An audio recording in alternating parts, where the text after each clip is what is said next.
정지된 세상 속 혼란은 고인물처럼 쌓이기만 하는 지금, 정치권 중진과 이야기를 통해 현황과 해법들 나눠보겠습니다. 우상호 전 더불어민주당 의원 나오셨습니다. 의원님 안녕하세요. 네, 안녕하십니까. 의원님, 요즘 아마 주변 사람들한테 제일 많이 듣는 게 도대체 헌재 선고 나는 거냐 이런 거 아닙니까 혹시? 그렇죠. 근데 그 날짜를 알 수 있는 사람이 과연 누가 있겠어요. 왜냐하면 헌법재판소 자체적으로도 아직 날짜를 안 정했는데 예. 누가 날짜를 알 수 있어요. 그러니까 날짜 정하는 사람들도 아직 날짜를 안 정했는데 예. 그걸 예측하고 있는 게 얼마나 허망한 일입니까. 이제 답답하니까 그런 이제 추측들을 서로 해보겠지만 분명한 건 이건이죠. 임기가 만료되는 4월 18일 전에는 분명히 한다. 이 문영배, 이미선 두 네. 헌법재판관의 임기가 4월 18일에 만료가 그 되죠. 전에는 분명히 한다고 봐야 될 거고요. 예. 근데 그러면 또 4월 18일 임박해서 하다가 혼란이 올 수 있으니 그래도 그 날짜로부터 일주일 전까지가 마지노선이 아니냐. 예. 그러면 이제 되게 4월 11일 이전으로 보는 게 합리적이겠죠. 예. 저는 이번 주 안에도 충분히 가능하고 어쨌든 이제 카운트다운 들어갔다 저는 이렇게 보는 편입니다. 예.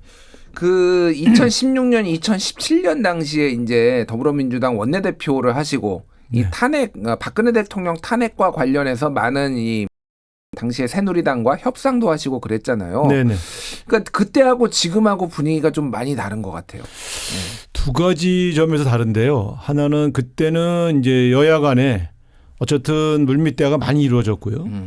그리고 지금의 국민의힘이 저렇게 완강하게 탄핵 반대를 주장하는 것과 달리 당시에 국민의힘 전신인 새누리당은 네.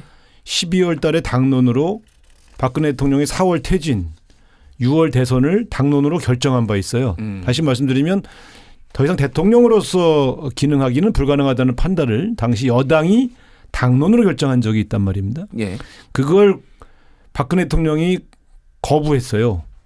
그래서 이제 그 국민의힘 당시 새누리당의 국회의원 절반 가까운 분들이 탄핵에 찬성을 하게 되는 과정이 있었죠. 그러니까 이게 국민의힘이라고 하는 여당이 당시 새누리당이었습니다만 절반 이상의 의원이 탄핵에 찬성할 정도로 예. 박근혜 대통령을 더 이상 건자에 놔둘 수 없다고 하는 판단들은 굉장히 여권 내에서도 광범위했다. 그에 비해서 지금 국민의힘이 초기에는 대단히 충격을 받고 계엄령은 잘못된 건데? 라고 주장하던 사람이 3분의 2였는데 예. 지금은 계엄령이 잘못됐다는 말도 안 하지 않습니까? 오히려 탄핵 반대 이렇게 주장하고 있고요. 예. 이거는 이제 지지층 그러니까 보수 지지층 보수 유권자들의 여론 동향에 상당히 영향을 받은 것이다. 이렇게 분석할 수 있죠. 그렇군요. 근데 저는 초재선 의원들이야 그렇게 눈치를 볼 수 있다고 하지만 예. 집권 여당의 중진 의원들이 보더라도 지금 윤석열 대통령이 다시 대통령에 복귀해서 정상적으로 국정 운영을 할 수 있다고 판단하지는 않을 거란 말이에요. 예. 그런 측면에서 굉장히 겉거속이 다른 이율 배반적인 주장을 하고 있는 거죠. 제가 보고 있으면서 저 사람도 윤석열 대통령이 건재에 복귀하면 자유롭지 못할 사람인데. 자유롭지 못하다는 게 숙청당할 사람이다 숙청이라기보다는 어쨌든 그렇게 친한 관계가 아닌데 예. 지금 보면 탄핵 반대를 주장하는 사람이 있어요. 제가 보면서 마음에도 없는 소리들 하고 앉아 있다. 그만큼 지금 지지층 간의 대결 구도랄까 진영 대결이 너무 세니까 정치인들의 리더십 자신들이 하고 싶은 얘기도 제대로 못 하고 있는 그런 상황이라고 봐야 되겠죠. 그렇군요. 지금 이제 현재 선고가 안 나는 이유가 지난번 예전에 2017년 당시에는 좀 여론도 압도적으로 박근혜 대통령 탄핵을 원했다고 하면은 지금은 한 6대 3.5 요 정도로 좀 여론이 갈린 것도 있고 말씀하신 대로 굉장히 탄핵을 반대하는 목소리가 크다 보니까 그런 것들을 헌법재판관들도 상당히 눈치를 보는 거 아니냐. 그래서 최근에 소위 말하는 5대3 대드락설 요게 좀 상당히 많이 나오더라고요. 의원님은 좀 어떻게 보십니까? 저는 지금 헌법재판관들이 자신이 생각하는 결론을 지금 미리 공유하고 있다고 보질 않아요. 결론을 공유하고 있지 않습니까? 네. 과거 2017년에도 며칠 앞두고 결론들을 자신들의 입장을 발표하기 시작했어요. 내부적. 나중에 얘기 들어보면. 예. 편결을 쭉 하면서 성향들은 드러나지만 어떤 것들은 되게 저 사람이 이렇게 생각하는구나 뭐 이런 것들을 느끼지만 저 사람이 지금 기각시키려고 하는구나 이런 걸 느낄 수 있는 평의를 하고 있지는 않다. 저는 그렇게 봅니다. 그런 측면에서 지금 추측은 너무 다 뇌피셜이다 이렇게 보는 거죠. 일단 이렇게 봐야 돼요. 지금 굉장히 늦어지는 이유가 뭘까? 그러니까 그게 제일 그러면 궁금해요. 이제 되게 견해 차이가 나서 견해 차이가 심해서 근데 그렇게 보기에는 헌법재판소가 좀 평이해요. 두 번째 제가 제일 유력하게 보는 건 일이 너무 많다. 네. 일이 너무 많은 것 같아요. 예. 세 번째는 윤석열 대통령에 대한 평의의 쟁점이 너무 많아요. 박근혜 대통령 때는 사실 저희가 13개 정도를 제출했다가 나중에 그 편결을 내리기 전에는 7개로 쟁점을 줄였어요. 예. 그러니까 7개라는 건 하루에 하나만 다루면 7일이면 되잖아요. 지금은 21개라는 거 아닙니까? 다뤄야 할 쟁점만. 근데 그것도 윤석열 대통령 변호인 측이 제기한 걸 빼고 예. 너무 많아요. 그러니까 이런 측면에서 보면 최소한 그 21개의 쟁점을 토론하는데 21일이 필요했을 거 아닙니까? 예. 하루에 하나씩 다룬다 쳐도. 그러니까 상식적으로 저는 제가 볼 땐 그 사이에 또 뭐 검사 3명, 한덕수 총리 거 그다음에 40개의 일반 사건 이걸 다 다뤘잖아요 지금. 예. 그 제가 볼 땐 실제 일이 너무 많고 두 번째 쟁점도 좀 너무 많다. 그래서 물리적으로 시간이 많이 소요되는 것 같다. 저는 그렇게 추측을 하고 있습니다. 근데 최근에 이제 언론 보도를 따르면은 평의를 이제 하는데 하루에 1시간 정도만 하고 또 마쳤다라는 거예요. 그런 날도 하루 있었을지 모르지만 대체로는 제가 알기로는 매일 하루에 1시간씩만 하면서 20일을 보낸 건 아닌 걸로 알고 있습니다. 뭐 길게 한 적도 있는데 최근에는 그래서 좀 시간이 줄어들었다라는 얘기가 나와서 그것도 뭐 예. 제가 볼 때는 그렇게 추측할 수 있는 문제 아닌 것 같고요. 만약에 견해가 굉장히 차이가 있다면 어떻게 1시간 만에 끝나요? 오히려 치열하게 토론하느라고 그 8명이 돌아가면서 한 바퀴 돌고 또 한 바퀴 돌고 하다 보면 3시간, 4시간 걸리죠. 알겠습니다. 그러니까 제가 볼 땐 지금 뇌피셜로 짐작들 하는 게 사실은 다 코끼리 다리 만지기 시기다. 네. 좀 기다려보자 이렇게 봐야 될 것 같습니다. 알겠습니다. 의원님께서는 이제 4월 18일 이전에 헌법재판관 2명이 퇴임하기 전에 결론이 날 것이다 얘기를 했지만은 일각에서는 4월 18일 이전에 안 될 수도 있다. 그러니까 이게 지금 5대3 대드락설에 따르면은 지금 이제 가정을 하는 겁니다. 그러면은 문영배 재판관이 이 상황에서 윤석열 대통령을 기각할 수 없으니 그냥 두 사람이 퇴임을 하고 그러면은 이제 한덕수 총리가 이 두 사람을 임명을 할 수 있느냐 없느냐를 놓고 또 이제 법적 해석이 나오더라고요. 오늘 그 오후에 권성동 원내대표가 지금 한덕수 총리가 대통령이 임명하는 몫인 그 문영배 이미선 그 두 분은 이제 문재인 대통령이 임명을 했으니까 그거를 이제 한덕수 총리가 임명할 수 있다고 봐야 된다라고 기자회견을 한 오후 4시쯤에 했거든요. 그 의견은 어떻게 보십니까? 택도 없는 소리예요. 택도 없는 소리입니까? 그러니까 그거는 이미 제가 2016년 17년에 당시 지금 비서실장하고 있는 정진석 원내대표 예. 그리고 정세균 의장과 이렇게 말하자면 암묵적인 공감대를 형성한 것이 그때도 8명이었거든요. 그래서 그 사실은 한 명을 더 추가해야 되는데 대통령이 탄핵 의결된 이후이기 때문에 당시에 그 황교안 국무총리 그분이 대행이 됐죠. 대통령의 인사권을 행사할 수 없다. 예. 그렇게 해서 그 한 명을 지명을 못했어요. 그건 여야가 다 공유한 사항이고요. 예. 그렇기 때문에 대통령 몫은 대통령 권한대행이 지명할 수 없다는 건 이미 2017년도에 판례로 정해진 겁니다. 그 관례로. 예. 만약에 대통령 권한대행의 인사권을 대통령에 준해서 인정하면 어떤 문제가 생기냐. 한덕수 국무총리 대행이 그러면 자기 후임 국무총리도 임명할 수 있는 거죠. 국무총리를 임명한다. 아니 인사권을 행사할 수 있다면서요. 예. 그러면 예를 들어 국방장관도 임명할 수 있죠. 그렇죠? 그러니까 임명의 권한이 대통령에 준해서 있다고 인정하기 시작하면 그건 대행이 아니죠. 실제 대통령이죠. 대통령의 권한 중에 국무위원 임명권이 고유 권한이거든요. 예. 대행의 권한은 아닙니다. 그런 측면에서 그 형식적 요식 절차로 끝낼 수밖에 없는 국회 몫이나 대법원장 몫을 지명해 주는 것은 뭐 당연한 거지만 대통령 몫을 권한 대행이 지명할 수는 없습니다. 그건 권성동 의원도 잘 아는 내용일 거예요. 그거는 2016년 17년 경과할 때 다 우리가 공유했던 내용이거든요. 그러니까 지난번에 권성동 지금 원내대표가 우상호가 당시 원내대표 때 헌법재판관 임명을 할 수 없다고 했다. 예.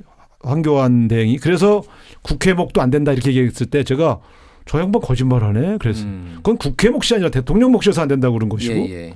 국회 몫은 하게 돼 있죠. 이번에도 헌법재판소에서 그거는 임명하지 않는 것이 위헌 위법이라고 했지 않습니까? 예.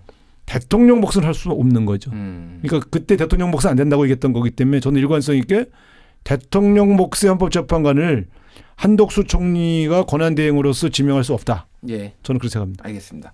그러니까 이게 가정의 가정인데 만에 하나 그러면은 이제 4월 18일 2명의 재판관이 퇴임을 하고 한덕수 총리가 임명을 강행한다고 하면은 이거를 보통은 헌재에다가 물어봐야 돼. 이게 가능한지 아닌지. 근데 헌재가 이미 마비된 상황이잖아요. 그럼 이게 어떻게 되는 건가요? 아니, 그러니까 그런 상황을 뭐 재미있게 호사가들이 얘기할 수는 있는데 예. 그런 상황은 오지 않습니다. 그러니까 적어도 저도, 대한민국의 헌법재판관들이 무책임하게 그런 상황을 그냥 그대로 방치한 채 퇴임한다?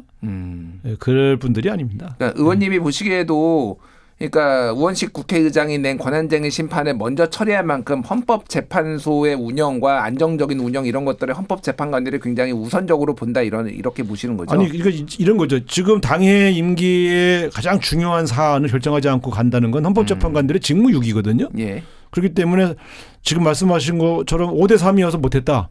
기각 판정 내려야죠. 근데 그럴 리가 없다고 보는 겁니다. 저는 한덕수 총리의 그 대한 그 결과를 보면서 참조할 게 있어요. 예.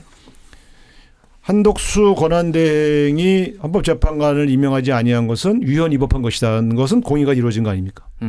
그런데 파면할 정도의 중대한 위헌 위법 사항이냐에 대해서 중대성 문제로 이제 예를 들면 기각한 거 아닙니까? 예. 그러면 이분들이 한덕수 총리가 한 것도 위헌 위법하다고 판단한 사람들이 윤석열 대통령이 한 행위를 위헌 위법하지 않다고 판단할 것이냐? 저는 그럴 리는 없다고 봐요. 최소한 위헌 위법하다고 판단한 사람이 6명이었잖아요. 예. 그래서 저는 위헌 위법성에 대한 판단을 가지고 싸울 일은 없다.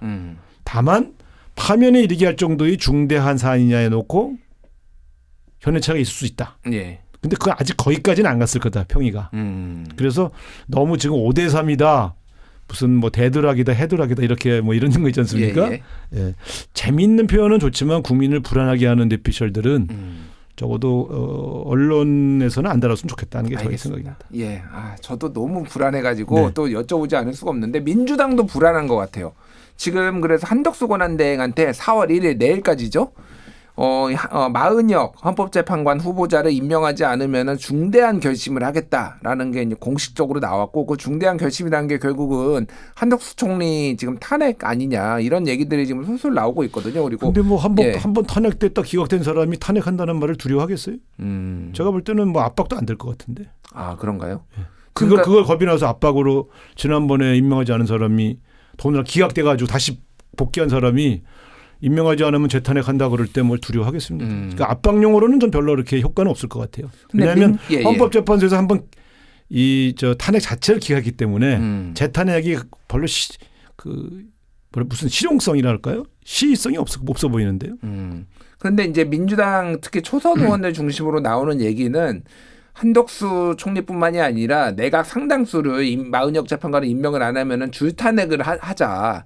그건 좀 불가능한 얘기죠. 그건 불가능한 얘기죠. 불가능합니다. 그러니까 지도부는 선에 그었더라고요. 그래서 그러니까 이제 헌법기관인 국회의원들이 아무리 속이 타고 답답해도 국가를 거의 무정부 상태로 만들겠다는 발상을 하는 것은 저는 국민들이 볼 때 적절해 보이지는 않아요. 예. 조급하고 답답한 마음은 알겠는데 이럴 때일수록 국회의원들은 국민들을 다독거리고 그리고 의연하게 헌법재판소의 결정을 지켜보자. 그리고 오히려 헌법재판관들에게 빨리 결정을 해달라. 국민들이 너무 초조해한다. 이렇게 촉구하는 것이 바람직하지 않겠나 싶어요. 그리고 이런 거 아닙니까? 우리가 원하는 건 헌법재판소의 조속한 결정 아니에요? 네. 근데 지금 뭐 한덕수 권한대행이나 최상목 부총리를 압박하는 게 헌법재판소에 대한 압박은 안 되잖아요. 아마 그게 이제 5대 3 대드락설에 좀 영향을 받은 게 아닌가 좀 그렇게 보여서. 그러니까 양쪽의 지도부들이 다 혹은 초선 국회의원들이 너무 그런 떠도는 그 찌라시에 너무 이렇게 그러니까 걱정할 수는 있는데 예. 그걸 공개 담론으로 만들어서 대응하는 식으로 나오는 것이 바람직한지는 조금 의문입니다. 제가 한 가지 참고로 말씀드리면 2017년도에 헌법재판소의 판결이 있기 전에 저한테도 한 10몇 가지의 찌라시를 가져왔어요. 아, 그랬나요? 국회의원들이. 예. 예. 대표님 큰일 났습니다. 기각이랍니다. 박근혜가 지금 춤을 추고 있답니다. 뭐.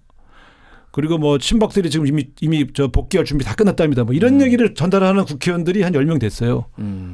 그 제가 그때마다 그럴 시간에 저 지역구 와서 국민들하고 같이 잘 이렇게 지내셔. 예. 예. 그러니까 별의별 얘기가 돌 때 의원들이 너무 부안해동하면 안 돼요. 헌법재판소를 믿고 예. 예. 그리고 국민을 믿고 그분들을 더 걱정하게 만드는 일보다는 반드시 된다. 결정 곧 나온다. 시기가 늦어진 것이지 지금 뭐 헌법재판관들이 치고받고 있다 이런 얘기가 나오는 건 없지 않습니까? 뇌피셜이죠. 저는 아까 말씀드린 것처럼 이 정도를 위헌 위법한데 중대하지 않다고 판단할 헌법재판관이 간이 있을까? 이걸 위헌 위법하지 않다고 판단할 헌법재판관이 있을까? 평생 따라붙을 텐데. 예. 이념 진영 논리로는 여러 가지 고민되실 수 있겠지만 결국은 법과 양심에 따라서 판결할 것이라고 봅니다. 그렇군요. 근데 그 찌라시 말씀하셨으니까 당시에 2017년에 박근혜 대통령 그때 청와대에서는 당연히 그러니까 기각될 걸로 알고 100% 그렇게 판단하고 있었죠. 그래서 예, 사저도 준비 안 해놓고 사저도 준비 안 해놓고 그렇게 믿고 있었다라는 걸 보면은 그게 좀 영향이 있는 거 아닌가요? 그러니까 잘못 생각했잖아요. 아, 잘못 생각한 건가요? 아니 그 세상에 예. 뭐 어떻게 판단한 거냐 하면 이거예요. 본인이 임명한 대법관이 3명이고 예. 보수 성향의 저 헌법재판관 보수 성향의 헌법재판관이 5명이었어요. 예. 그래서 5대3으로 이긴다는 거예요. 그래서 거기는 국회에서는 뭐 뚫렸지만 헌법재판소에서는 기각된다고 100% 확신하고 계셨다는 거예요. 박근혜 대통령이. 네. 또 그다음에 당시에 청와대 간부들이. 그걸 이념 지형으로만 본 거죠. 지금도 마찬가지 아닙니까? 그러니까 그런데 그때 8대0 나왔잖아요. 예. 그러면 보수 성향이 5명이었는데 어떻게 8대0이 나오냐고요. 그러니까 그때와 지금은 다르다. 그때는 보수 성향 헌법재판관이 더 많았는데요. 그러니까 저는 그런 측면에서 조금 더 우리가 차분하게 지켜볼 필요가 있다 봅니다. 알겠습니다.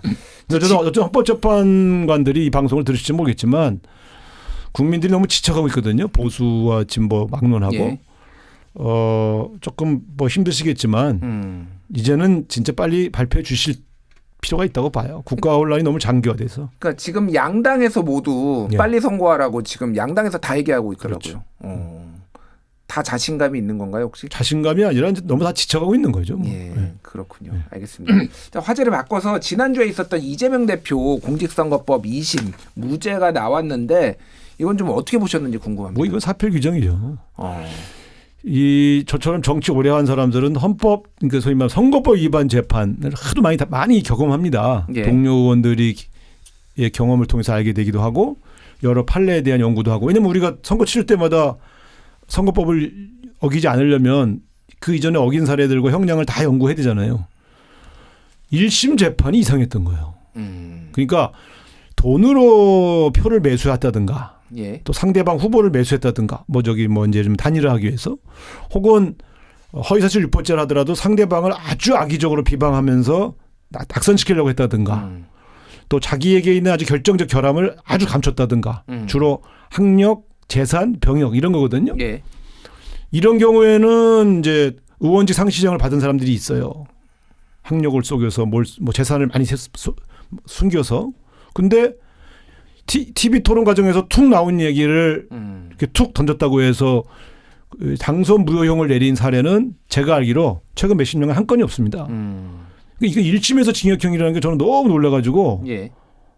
그 이제 2심에서 말씀하셨잖아요. 인식의 문제인데 기억에 관한 문제를 어떻게 그거를 유죄 판결할 수 있느냐 하는 문제 그런 측면에서 저는 상당히 2심 판결이 우리가 원래 생각했던 그런 방향으로 잘 나왔다 이렇게 보고 있고요.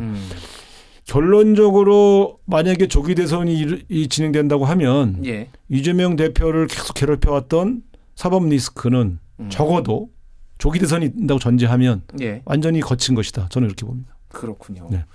좀 뭐 그냥 엉뚱한 얘기지만은 이 소위 말해서 이재명 2심 연계설이 있었거든요. 이 헌법재판 그 헌법 탄핵 심판 선고와 관련해서 그래서 예. 아니 그러니까 그런 밸런스론이었죠. 그러니까 이재명 대표가 유죄가 나오면은 별의별 상상을 다 하시는군요. 제가 하는 게 아니라 그러니까 그렇게 예. 생각하시는 분들은 유죄가 나올 경우에 네. 탄핵이 되든 윤석열 대통령이 탄핵되더라도 수용성이 높기 때문에 그런데 네. 이재명 대표가 무죄가 나왔기 때문에 이것도 기각 가능성이 올라갔다 뭐 이런 주장을 하시는 분들이 있더라고요. 아니 그러면 헌법재판소하고 예. 법원의 이 고등법원 판사하고 뭘 짜고 합니까?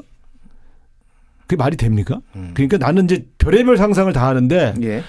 제가 들은 얘기 중에 가장 황당한 설이 그 설이에요. 뭐 5대3 설은 그나마 지난번에 세 분의 헌법재판관들이 조금 다른 판단들을 하셨기 때문에 얘기할 수 있잖아요. 예. 근데 이 이재명 대표의 2심 판결과 헌법재판관들의 평결의 연관성까지 이렇게 연결하기 시작하면 저는 그거는 정말 택도 없는 얘기죠. 헌법재판관들이 그 얘기 들으면 한참 웃으실 거예요. 알겠습니다. 그 사회적 갈등과 혼란이 너무 큰 것 같고 지금 나라가 위기 뭐 이런 진보 보수 이런 정당을 떠나서 지금 나라가 위기라는 얘기들이 굉장히 많이 나오고 있거든요. 트럼프 대통령의 어떤 통상 압력도 지금 굉장히 커지고 있고 경기 침체는 계속 끊임없이 지금 바닥을 뭐 가고 있고 그래서 이거 이제 이 이후에 좀 우리나라가 어떻게 이 위기를 극복해야 될지 이런 뭐 아이디어 뭐 어떻게 해야 되는지에 대한 어떤 해안이 좀 필요한 거 아니냐 그런 생각이 드는데 의원님께서 좀 어떻게 하면 좋을지 말씀해 주시죠. 그러니까 이제 지금은 아무리 제가 갖고 있는 경험과 모든 상황을 쭉 되돌아보고 또 지금의 상황을 또 분석을 해봐도 이미 보수 진보 진영 특히 양당 지지층을 비롯한 뭐 여러 국민들 사이의 대결과 대립이 너무 극렬해져서 짧은 시간에 극복하기는 좀 어렵다고 봅니다. 두 가지 걱정인데 하나는 평결이 내려왔을 때 자기 마음에 들지 않는 결론이 내려진 것에 대해서 과연 승복할 수 있을까? 그리고 그 승복하지 않을 때의 불복의 행태는 또 얼마나 폭력적으로 나타날 거냐. 서부지법 난동 사건을 보더라도 예. 이게 하나 걱정이고요. 이걸 경찰력만으로 막을 수 있는 거냐. 그래서 저는 정치 지도자들이 앞으로 다가올 대립과 대결에 대해서 지금 미리 만나서 승복 선언을 해줘야 돼요. 승복 선언요. 지금 자기가 원하는 결과 안 나면 불복하겠다는 표현하시는 분들이 여야 정치인들 중에 있는데 예. 그러시면 안 돼요. 그거는 승복 선언을 해줘야 돼요. 예전에 2017년에는 정세균 국회의장이 주제로 했었죠. 주제로 해서 네. 했었죠. 예. 네. 그런데 그래도 불복을 해요. 일부 지지자는. 그러나 이제는 정치가 그 문제를 극복하는 데 일정하게 기여를 해야 됩니다.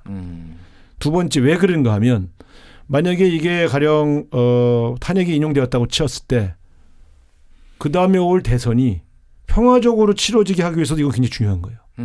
만약에 탄핵이 인용되었을 때 거기에 불복하는 분들이 대선 자체에 진행되는 그 과정에 그 공간에서 폭력을 행사하기 시작하면요. 예.